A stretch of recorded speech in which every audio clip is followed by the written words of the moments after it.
Now you get to WWE. Now I believe this is 96. 96, yeah. What made you decide to leave WCW to go to WWE?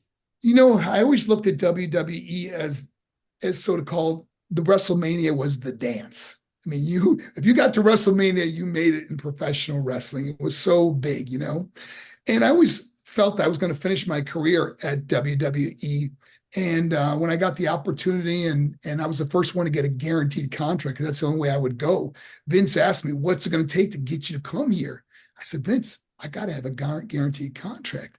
And then when he said yes to that, I told him I wanted a signing bonus and I wanted my wife to travel everywhere I go because I've seen so many guys getting divorced because we're on the road so much. So I figured if I had my wife on the road with me, at least we'd be able to stay strong together. And then I said to Vince, I go, "Hey, she's really pretty. Why don't you have her as my valet?" And he was like, "No, let's just worry about you."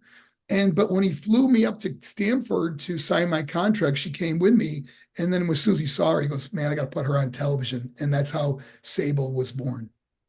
The Sable phenomenon definitely helped kick off the Attitude Era as we Yeah. know it today. But tell me some of the positive highlights from your time in WWE that you still look back on fondly. Well, obviously winning the Intercontinental title because I did that in a tournament. And I think about who I had to beat in that tournament that they put me over: Owen Hart, Stone Cold Steve Austin, Ron Simmons, some of the great names. I mean, all pretty much Hall of Famers. You know what I mean? It's just amazing that I got to wrestle these guys and be put over them to win the Intercontinental title. So that was a real highlight. Even in the losing effort, Stone Cold, when I wrestled him in the King of the Ring, we had a great match for him the day he said Austin 316. Being a part of so many historical things, being there at the Montreal screw job, being there even in WCW when Cactus Jack lost his ear, I was sitting Mm. next to him. There's so many opportunities when, gosh, the tragedy that happened between Arn and Sid. I was on that tour, staying in that hotel.